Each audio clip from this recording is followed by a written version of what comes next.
Everybody, and welcome everybody to the Lunch and Learn. Kevin and I are going to kind of go through some of the thoughts that we have, and for me, the practice of changing plans and shopping it around. We're very fortunate to have Kevin Lyons here. We bring the enemy under the tent, so to speak. No offense to Kevin at all. It's just usually we're negotiating against each other, or I should say, really with each other on particular issues. And now with the pending change in the state health benefits plan and the astronomical rate increase that's being proposed or that has been voted on, I think it's important that we kind of have this discussion and have you participate. So while I'm going to be brief about my comments, and Kevin's going to go through some of the things that really help us out when we're trying to work with our employees, especially with our police department, which usually, as we all recognize, kind of take the lead as far as union relationships. And I will tell you, over the last 45 years of my dealing with unions, the New Jersey PBA has always been very good to work with. I'm not saying we always agree. In fact, most times we disagree, but it has always been respectful and mutual, I think. So that's been my experience with them. And so I'm very happy to welcome Kevin with us. I thank Pat Culligan, president of the PBA, for allowing Kevin to be on with us. And Pat and I have done battles many times because we sat on PERC together. So he represented management, or union, I represented management. Sometimes we reverse those roles. But at any rate, this conversation really is just that. It's a conversation about the state health benefits and what's going on, and what you as municipal officials that are in the trenches can expect, what you might ought to do in order to look at other plans, look at what's going on, and how you may be able to save taxpayers money by going to alternatives to the state health benefits plan. So just to a quick summation, 45 years municipal government work, retired. Now work with the League of Municipalities and other municipalities. I sat on PERC for 6 years. I was the director of local government services under Jim McGreevy. So I've been in a number of towns in the state of New Jersey, and very proud of my years of public service. And I am very thrilled that all of you have taken up that mantle. And I'll let Kevin, when I hand this off to him to introduce himself, give a little bit of background. The purpose of today, though, is to talk about what you can do and how you can accomplish changing health insurance. It's not the answer to everything. It's every individual town has individual issues and desires that make it different. I think that what we need to do today is just have a conversation and talk about techniques of doing it. As with anything, I will always say that I'm not a labor attorney. I'm not giving legal advice. I'm not licensed to, and I'm not attempting to. I'm just talking about the practical side of changing plans. And I'll go into that after Kevin talks about his stuff. And so one thing, though, that I want to see coming out of this, and hope that you take away from this hour-long conversation, is that when you start to do this, and if you and your governing body decide that you want to proceed with the look, and whether you use a broker or not, regardless, whatever you do, it is always very important that you involve the union leaderships and all the unions that you have in your town to come in, and I've seen this so many times, come in and say, all right, we're going to do it this way. And, you know, you immediately, that's just kind of like spitting in the face, and it starts a fight. And then you sit for 2 years and get nothing accomplished, but ill will. If you sit down with your union leadership, talk about what's going on, talk about the alternatives, talk about the changes, concerns, and stuff like that, you will find, at least I have, in the years that I've done this, I have found that you find mutual ground and you are able to make the savings that you're looking for. So that's what I'm hoping for, that you walk away saying, at least I know that I should go sit down and talk to my unions. Without it, you're just not, you're going to fail. So with that, I will hand it off to our representative from PBA and welcome Kevin Lyons. Kevin, please. Thank you very much, Matt, and I appreciate the opportunity to be here. And I'm not an enemy. Just to give you my background, I've been on my local school board since 1998, so I have a pretty good knowledge of how, you know, public budgets are constructed.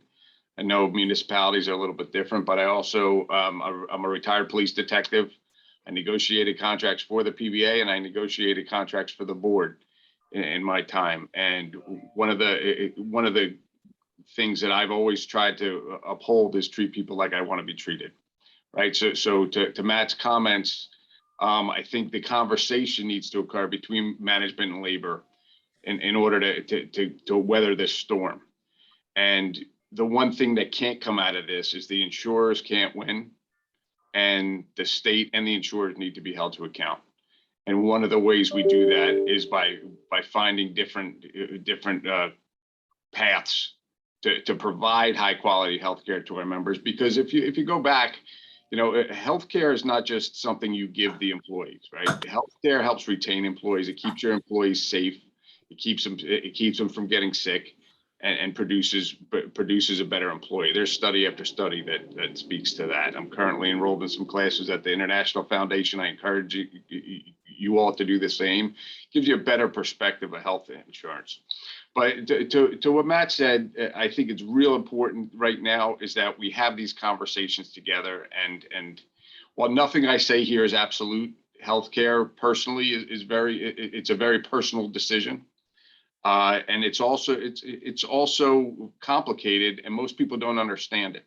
So I think, first of all, we have to educate ourselves, and I have to educate our members, which I've been doing since the inception of Chapter 78, to come to, you know, collaborative resolutions. And I think there's some out there.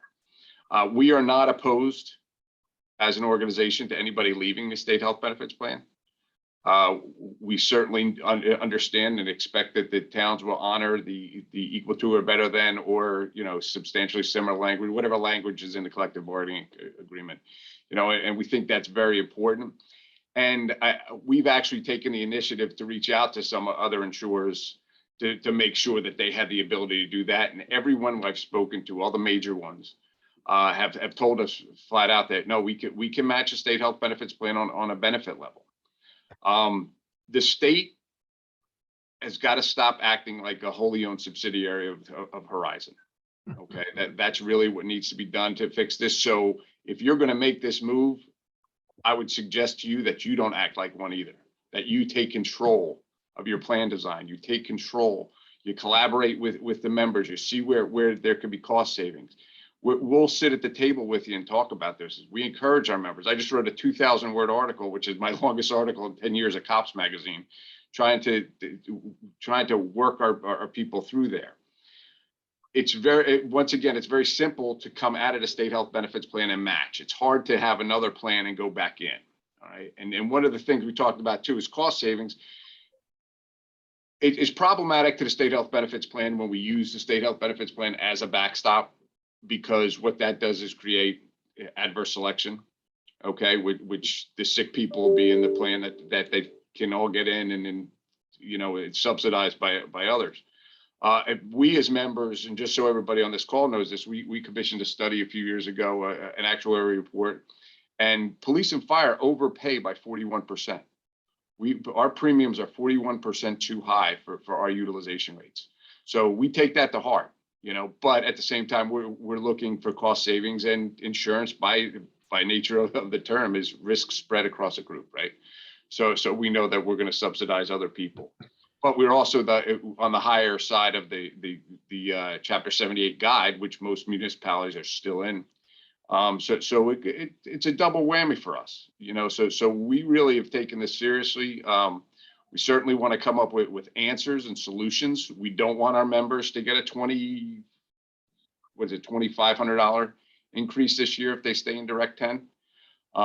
The state comes up with solutions time after time that's nothing more than cost shifting. We've asked for audits. We've asked for third-party administrators to come in to go through claims adjudication services. There's companies out there, and I would suggest we can get into the weeds on another call on this on things we can do.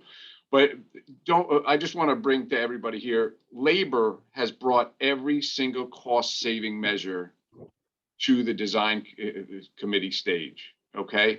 Management has not proposed anything other than cost shifting. We've saved money. We've saved, $2 billion with the reverse auction with drugs. That was our initiative that we brought forth, and then collaborated with some management. So there are solutions out here on the backside. We have to get out of the box. We have to stop letting the insurers run the show. And if we can do that together, we're stakeholders in this thing. Most of my members are paying 35% across the board. So if you think in those terms, bring us to the table and have the conversation. You obviously have the last say, but listen to what we can bring to the table, because all I see is hospitals getting ridiculous multiples of Medicare getting paid, contracts that are opaque between the third-party administrators and the providers. We need to shed a light on these things. Now, individually, no, you can't do it. But I've heard talk that the league wants to create their own insurance plan, maybe down the road. That's the kind of stuff you can build into it. And you can actually be the shining cities on the hill, so to speak, rather than just be going along and saying, oh, well, there's nothing we can do about it, like the state of New Jersey does, and has no interest. And I don't know if anybody on this call knows, labor brought forth 5 different resolutions at the 2 plan design committee meetings ago, right before the rate renewal. They were all voted no. All the management voted no. The governor's appointees, all 6 of them voted no, so they all failed. We estimated a minimum of 30% savings out of that, 30%. We would have a 6% reduction.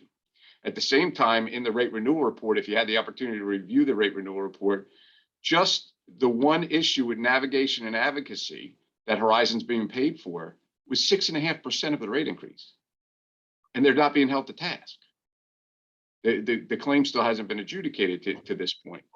So, and there is a complaint out there on that. So, in the midst of Horizon having these hearings with Dobie, and where's the accountability there? My members, as you know, especially now in the law enforcement field, we're held accountable to ridiculously high standards now. Some things are good that we're doing. Why are not government officials? There should be a lot of people writing resumes right now looking for other jobs, and they're not. Right? They say, oh, it's not our fault. There's nothing we can do about it. You're the state of New Jersey with 830,000 lives. We should be leveraging the size of that like you could with any big group. So we want to have those conversations with you as your town administrators, and help move those things forward. Kevin, I just want to add to that, and then this for those listening, it's almost becomes a conversation between me and Kevin, and since we've already had one, it's nice to invite everybody in on that, so that when we get to the Q&A piece of this hour-long session, that hopefully we get some people asking some good questions. And I know that Frank, I know you have the staff there. I think Karen and Amy are on it, so that we get these questions so that we can have a conversation and enlighten everybody. One thing I think that's important that Kevin was mentioning is, you know, the lack of transparency that goes on with Horizon. And I'm not pointing at the state, I'm pointing at Horizon. And, you know, I've helped, you know, I've changed out-of-state health benefits plan to self-insurance. Now, I've made it no secret, I'm a big proponent of being self-insured or being in a health insurance fund. I was here during, you know, I was in the mix when we started joint insurance funds and the need there and how difficult that was actually to get started and get moving on. And now today it's just taken for granted, which is wonderful because I think municipalities throughout New Jersey have saved billions of dollars by taking control of our, in that case, property casualty insurance. In this case, I think we need to take control of our health insurance funds. And the only way to do that is to know what's going on with our health insurance fund and how it's being used and where it's being used and how to analyze that information, which is not hard to do, takes a little bit of learning, but it's not that hard to do, and analyze that what's going on in your community and with your workforce and those lives that you cover for health insurance. Right now, if you're in the state health benefits, you can only get 2 years of claims history. In the parlance of health insurance or any insurance, looking at 2 years information is like saying, well, I'm going to build a house and I'll give you 1 page of the blueprint. You know, you don't get all the information. It's really, really difficult to know what's going on. Unlike where I've been administrator, I'm self-insured, I knew everything that was going on in my insurance and with my insurance, where my costs were, where I could save, you know, sat down with the unions and said, look, we need to make this change so that we save this, and this is what it means to you. Now that we have Chapter 78, and I'm sorry to my friend at the PBA, but Chapter 78, yes, I testified, even though your president beat me up afterwards, or, you know, politely criticized me for that, my testimony. But it was it brought to the table the realization that this cost is a shared cost. And so with that, though, we should have been able to see what was happening with our claims alone, let alone what, you know, Blue Cross Blue Shield does. It's really important that we have control, and that's what this is about. When you take back that control, you know, you don't have to become an insurance wizard. You don't have to learn all this stuff about it, but, you know, with good, you know, with a HIF, for example, where they have people that are on there that are experts to help you, to guide you through, that's important. Moreover, what's important is you have the opportunity to do what Kevin's explaining, is to sit down with your union and say, look, we've got this problem, you know, whatever it may be, we need to make some savings. Here's where some of our costs are. What can we, you know, can we work something out to make this save?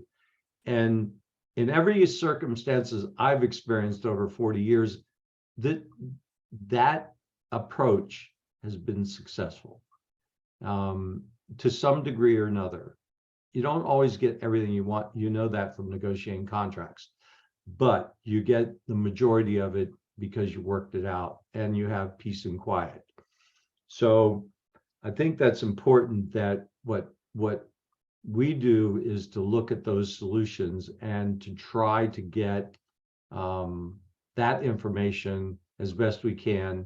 You know, you can get 2 years from the state health benefits plan, make the request, make it now. It takes a while to get it. If you want longer, they make you pay for it, which is ridiculous because we pay a lot to them. But they want to charge you more to get your information that you've paid for. I find that almost sinful, really. So for those of you that don't know anything about insurance or you're just new, you're seeing the bill, you know how to use it, understand there is the cost of the claim, which is, you know, a network cost.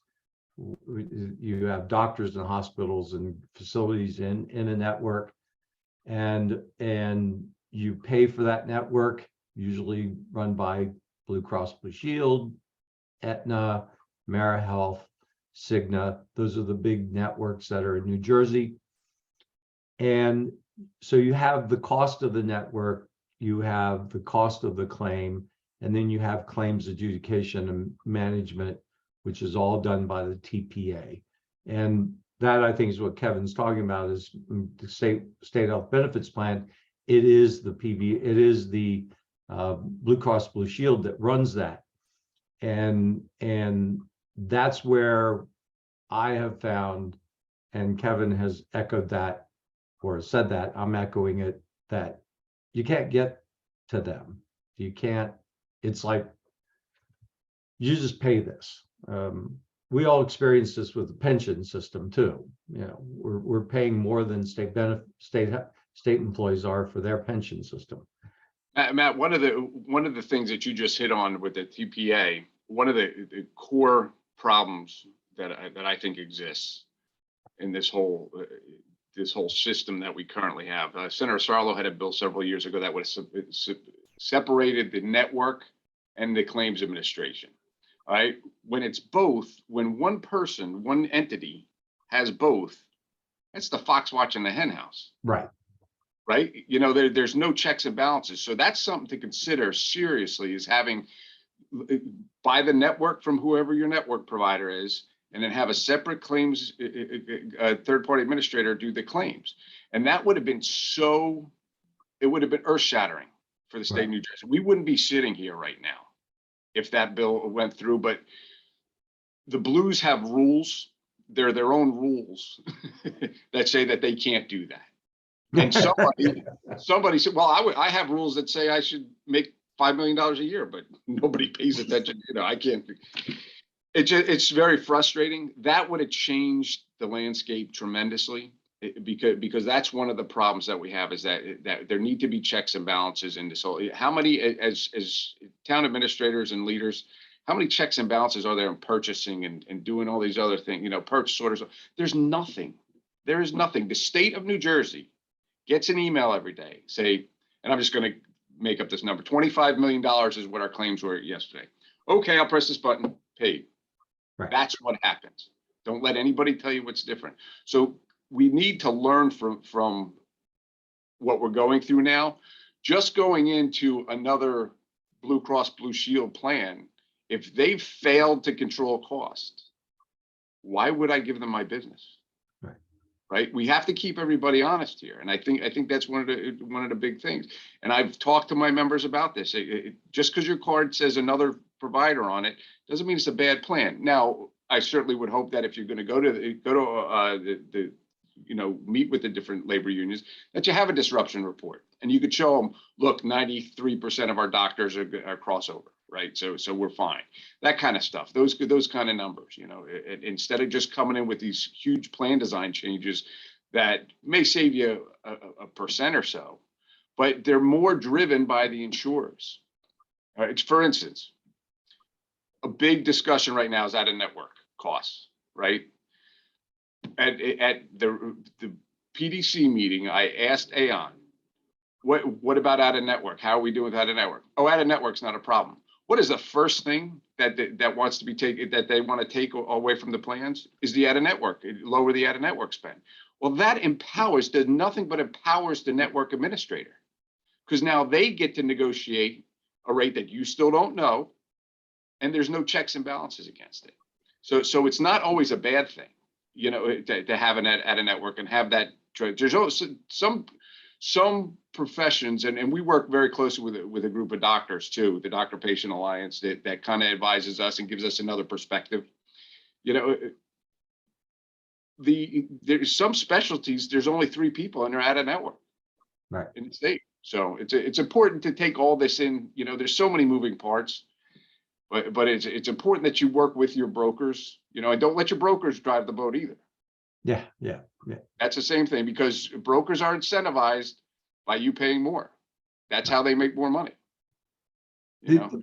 Kevin, let me ask a question that I know that probably a lot of people on here would like to ask. During, and I know I've had this conversation, and I know that PERC, because I was on PERC, I was a commissioner at the time, ruled on this issue. But when we go to change, look at plans, and we have this equal to or better than, or substantially equal to, or something like that.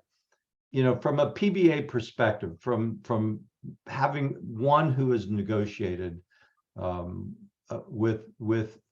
behalf of your membership with the township, we want to change our plan. We want to make sure that it's equal to, and now under PERC rules, you have to sit down and go through it before you make that change. So what is it that you as a PBA negotiator look to? What can we do to make sure? Because it's part of the problem is, when you change your health insurance plan, you got to change it for everybody. So it's one for all and all for all for one. Especially with the SHBP, yeah. And so what advice can you give us? So How to do that? Great question, because that comes up a lot of times. Obviously, an adequate network is first, right? Like, there's some insurers out there. There's one that's owned by Independence Blue that we've had problems with the network size, right? The network wasn't. It didn't work, right? They come in with high numbers, and without that absolute disruption report that you should share amongst yourself. That. So it's a little bit smaller network. Okay, we get it. That's really not changing my service. If you say the local hospital's off the plan, that's obviously a problem. The problem is that everything that the state comes up with, everything Horizon comes up with, everything that AN comes up with, and everything that's brought to the table are all cost shifting measures. Nothing saves money, right? So if you increase my out of pocket to keep the rate the same, I'm still paying a third, and then I pay more. So I'm actually subsidizing the rate increase for the taxpayer too, by those things. So to keep that structure, that copay structure, the out-of-network reimbursement, why is it so important that we know how much we're paying out-of-network when we don't know what we're paying in-network? Right. Somebody's got to. That's the insanity of this whole thing. So we would look at copays first. Would say, substantially similar, 125 ER, whatever it is, 10, 15, 20 for a doctor's visit, the specialist copays. But you also, philosophically, you don't want to make those copays too high to discourage people to get care, because that just costs you more money down the road. Listen, I'm going to say this to this group, and I'm going to hear it back. I think that everybody in any public health plan should be mandated to get a physical every year. If I'm sharing premium with you, you better get a physical every year. That should be a non-starter for everybody. Everybody in the plan, no exceptions.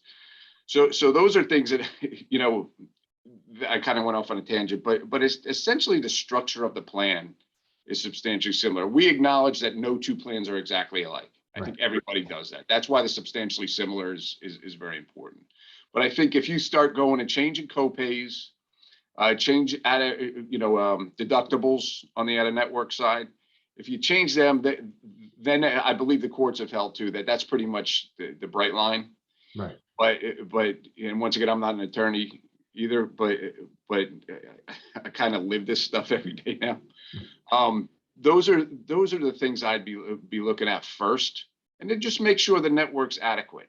And you're gonna get garbage from doctors in your town. Right. Say, oh, what do you change it for? What do you change that for? This one pays me more. Well, we don't know what they pay you, right? Right. So those are the things to really look at. Just the main structure of the plan. Network adequacy is important to us, and there has to be a certain level in order to be called a PPO. Not that Dobie enforces anything, but did I say that out loud? You did. I loved it. So there's a lot of different. Like, somebody came to me, they wanted to mimic what a town in Ocean County wanted to mimic what the state had done with the chiropractors after the ProPublica article came out several years ago. I said, listen, we overkilled it because we listened to the third-party administrator who wanted to drive everybody into their network, right? We overdid it at $35 a visit for out-of-network chiropractic. That was and it's never been indexed since. So what you've done now is your third-party administrator controls everything.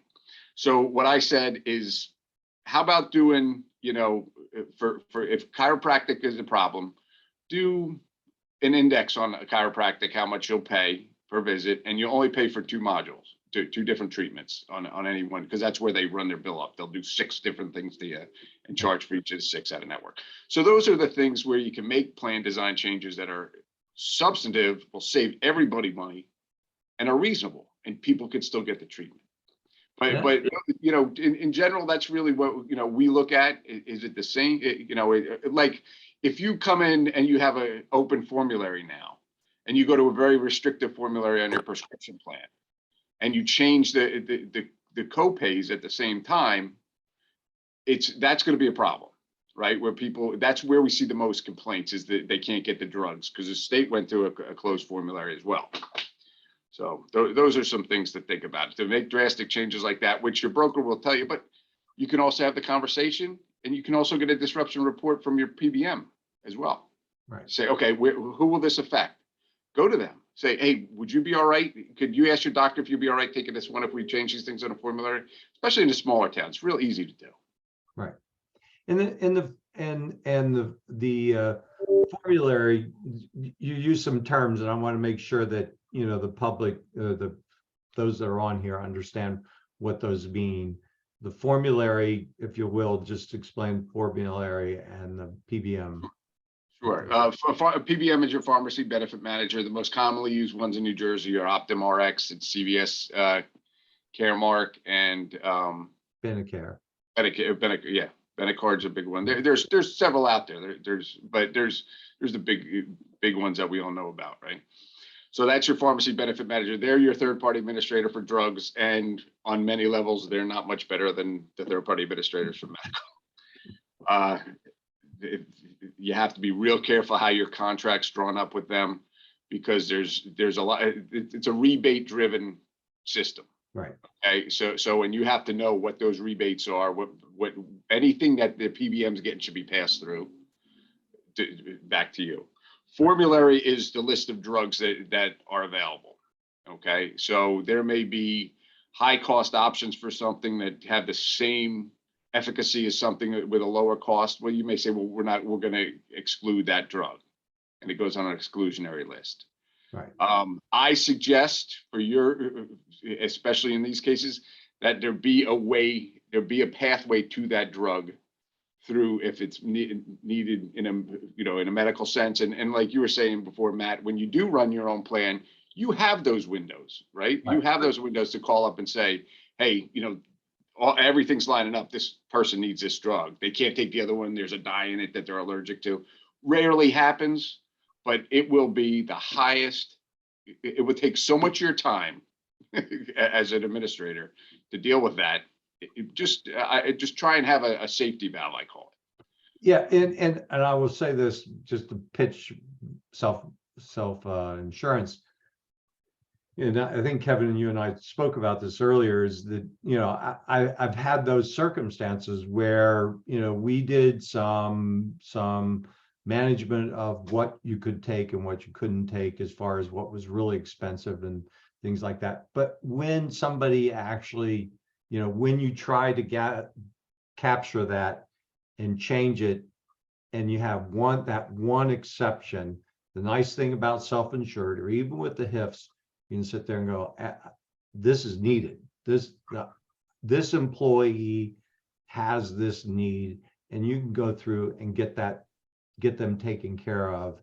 And it is so much easier to do, and it is doable. Now those who are in state health benefit plan can't do that. So I think that's very important. I want to tee up some questions here, because we're already well into this. And obviously Kevin and I could just talk to each other for hours about this. I'd love to actually, but but anyway, I want to queue up some questions, Mike, gee, there you go for leaving that label on Frank. Frank, do we have any questions? If not, Kevin and I will keep this conversation going. Yeah, right now, unless Taryn, you can correct me if I'm wrong, but I don't see any questions from anyone in the chat. Okay. No. You all can't be either you're munching on your lunch. But I do have a question. Do either of you see, obviously there's an opportunity right now, just given the state of the increases. Do you see that this will drive competition and perhaps even lower cost amongst the different providers? I don't see it. I mean, we've gone through health insurance crises in the past. We've got insurance, like anything else, is, goes up and down. I think right now there's just, at least in my experience, my limited experience, there's a lot of towns that are looking to get out of the state health benefits plan. You'll recall several years ago, there was an effort at the state level that if you had to do this ridiculously complex description of how you sought out other insurance, that you compared it to the state health benefits, all in an effort to push everybody back into the state health benefit, which was silly, and obviously failed because it didn't continue. But I think that right now there's a lot of towns looking. I think that it just depends on the size of the town and the makeup of the town. The smaller towns, less than 100 employees, you're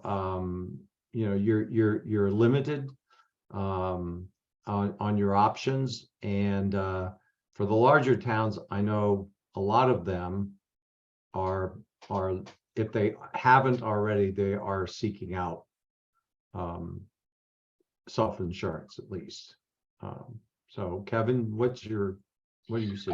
Listen, I think that, it's David and Goliath. Whenever you have these conversations, until we get transparency, there's not going to be competition. Right. We don't know it. It's to not know what's going on. And just if you want a little bit, everybody on this call, and the division's going to hate me for this, which makes me happy. Start asking for the RAND 2.0 report. They will not release it to us. It shows what the hospitals in New Jersey are getting paid.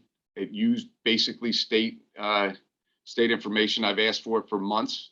It's things that should be posted now under federal law as of July 1st of this year, and it still doesn't. Ask the state for that. See what they say, just to show you what I'm going up against. But that will show you the actual cost, what different hospitals are getting paid for services, and why would the state protect that data from somebody on the plan design committee? Yeah, this is what we deal with. Well, the actions sometimes make it really suspicious, and it could be nothing. Yeah. It could be, or that's just it. You don't know, and that's the problem. I mean, you mentioned that I've administered state health or self-insured health insurance for 20 years. When I knew that there was a hospital getting paid a lot of money for something that they didn't do, one instance where the hospital, in this case it was a clinic, was declaring that the employee came in as an emergency. It wasn't an emergency, it was a planned surgery. And right. You can do that. You can bring them to the carpet. You can hold them accountable for putting down basically what I contended was false information. They lied and falsified documents. So, these are things that we and those that are in state health benefits plan can't even touch. Right. If you're self-insured, or I'm sure the HIFs do this, but you don't have that problem. If they won't tell me, and I'm charged statutorily under Chapter 78 with creating plan designs, how can I make evaluations of plan designs if I don't know what they cost? Yeah. Exactly. So it's insane. It looks like there's a couple questions up there. Yeah. Taryn. I can get that. Yes, we have two questions. The first one, how can the state negotiate their rates and local government cannot? So can I take that one, Matt? Because I was Yeah, kind of yeah. involved with that whole Go thing. get them. So what happened there, and your heads are gonna blow off when I tell you this. But what happened there is that the state labor unions all had a clause in their contract when they were all forced into the CWA plan or the Unity plan or the Direct 2019, whatever you want to call it, which essentially was just Direct 15 with a lower out-of-network reimbursement rate. And this is a great point of illustration for me. So, and what they did with the out-of-network, it was 175 a CMS, 175 a CMS, which CMS is Medicare rate for those of you that don't know, 195 for mental health, I believe, and I think some OBGYN services. So they were told that if they drove everybody in network, it would save tons of money, right? But there was a separate clause. Well, turns out now Direct 15 is actually cheaper than that plan for state employees in their risk pool. So what does that tell you? We don't know what we're paying in network. So stop talking about out of network. Yeah. Right. It's obviously not the problem. Now, the mechanism was they all have what was an escalator clause, and it's convoluted. It's kind of confusing, but it had to do with the rate minus their raise for those years. And if it was over a certain amount, they would have to negotiate plan design changes that would have to be affirmed by the design committee in order to keep the rate down. So what they did, the front office negotiated with all the unions, a few of the unions, all the law enforcement unions were left out and just it was forced down their throat later. They were facing a almost 20% increase. They negotiated two plan design changes. One was 15% for specialists, $15 more for specialists, so it would double their copay. And it was a $40 or $30 increase for urgent care, because one of the cost drivers in the rate renewal reports was a 41% increase in urgent care. So they're trying to drive that down. But what was the increase in urgent care from? Everybody here? How many towns mandated COVID testing? Right. Where do you think they went? So, and I said back then in my magazine that was going to cost us down the road. So in any event, so those two changes put together, okay, the specialist was valued at 0.6%. The urgent care was at 0.1%. Okay, so they negotiated 0.7% in premium savings, and the state signed off on the rest and subsidized it. But they can do that on their side because they pay the full boat on the state health benefit side for state employees. On the local side, you have how many different entities that you'd have to negotiate with. So can they negotiate with the towns? No, they set the rates.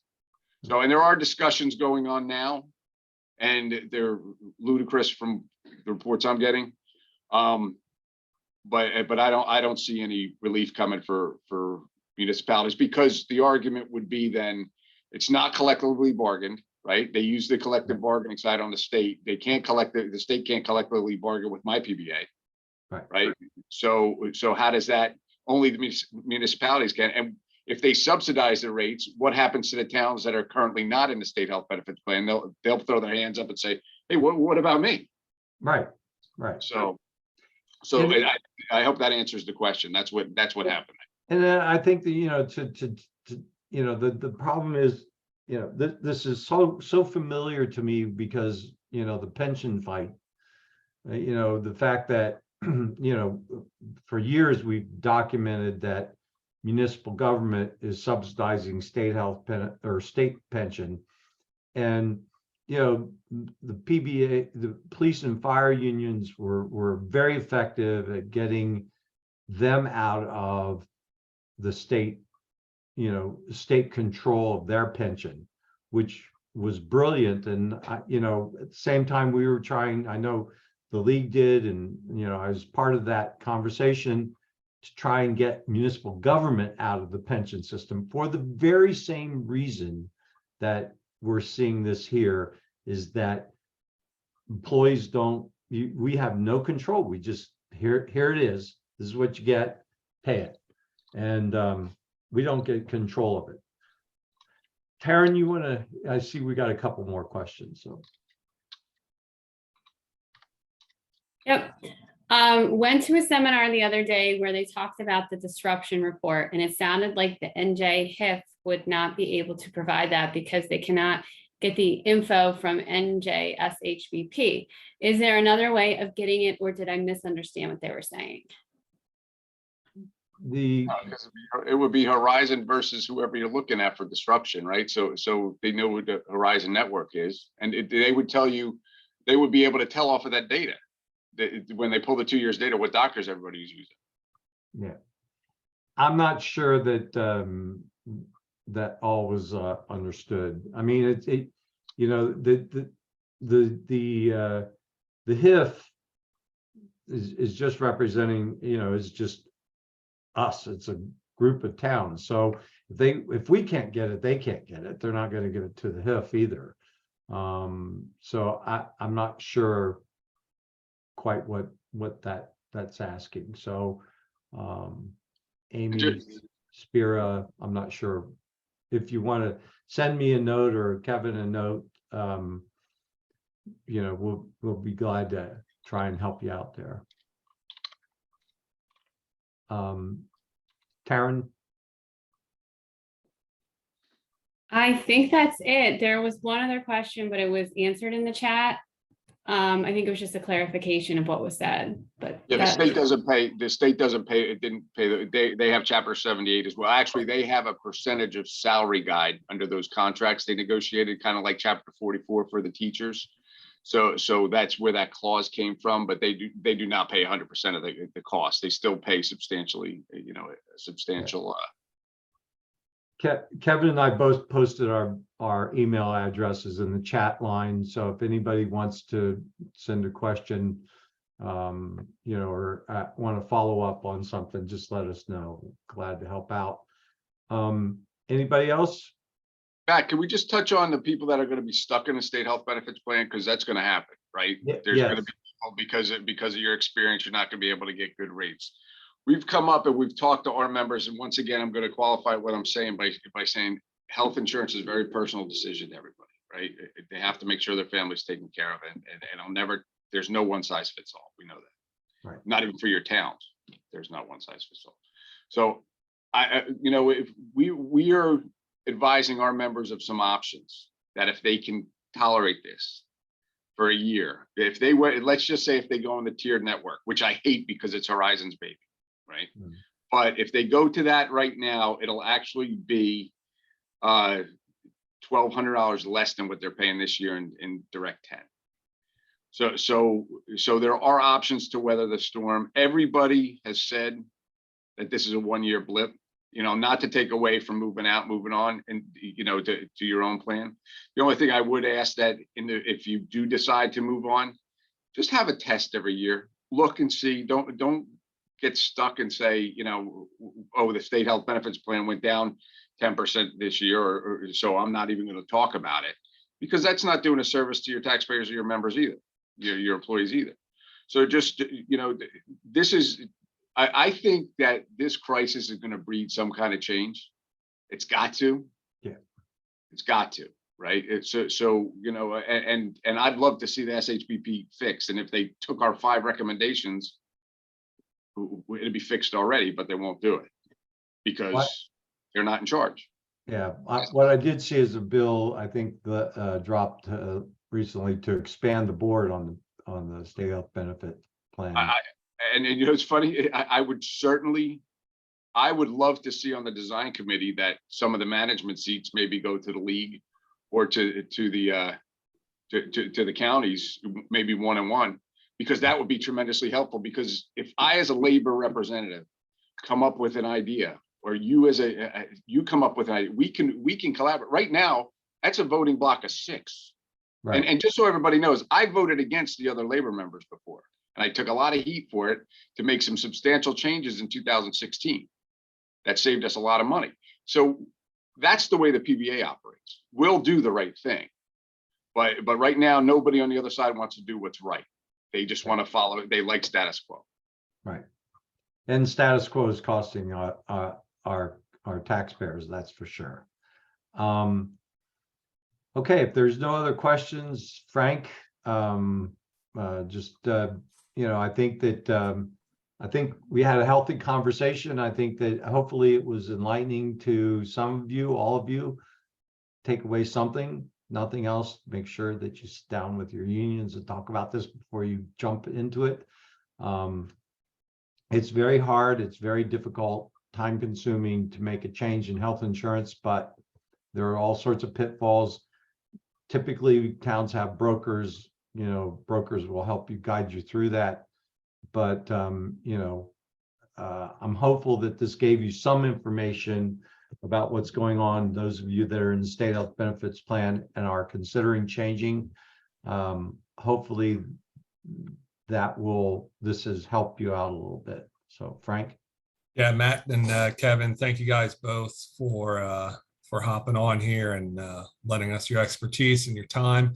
And for the folks, again, this was recorded, so we'll have it up within the next couple of days here for anyone to sort of look back on. But again, if there's any questions that you didn't put in the chat or you have answered, feel free to get them over to us at the league, and we'll either forward them or Kevin and Matt were put their emails in the chat there, but we could certainly get questions answered and out to some folks to provide additional guidance. So just want to offer that opportunity to everyone. And, once again, thanks, Matt, thanks, Kevin, and thanks everyone for attending. So with that, we'll wrap it up here. So. All right. Thanks so much, Kevin. Wonderful to be on the stage with you here. And hopefully we'll see you. And just one pitch for one session at the league. On our second favorite subject, and that's payout of sick and vacation leave. Can I leave now? Can I get off out here? Yeah. I knew that would draw you back in. I want to make sure everybody maximizes our lunch here. But we are doing a session at the league on Tuesday afternoon on that issue, particularly the comptroller's report. Joe Hannon from Genova Burns and I are doing the session. I hope you join us, because that is the other crisis going on right now, is just the crisis of confusion, really, I think. But, hopefully the legislature doesn't do what it does a lot of times, overreacts. And then the recent bill that I helped worked on with the league, they were killing a fly with a sledgehammer and creating a monstrous problem for us, just administratively. So, Kevin, I don't want to get off on that subject, but I know it's a close one, because I've had these conversations with union presidents about it. Listen, the controller's wrong, and it's all cheap. They get the big checks. The patrolmen don't get the big checks. Amen. All right. Frank, Again, thanks everybody. Everybody, thank you very much. Thank you, everybody. It's been a pleasure. Bye-bye.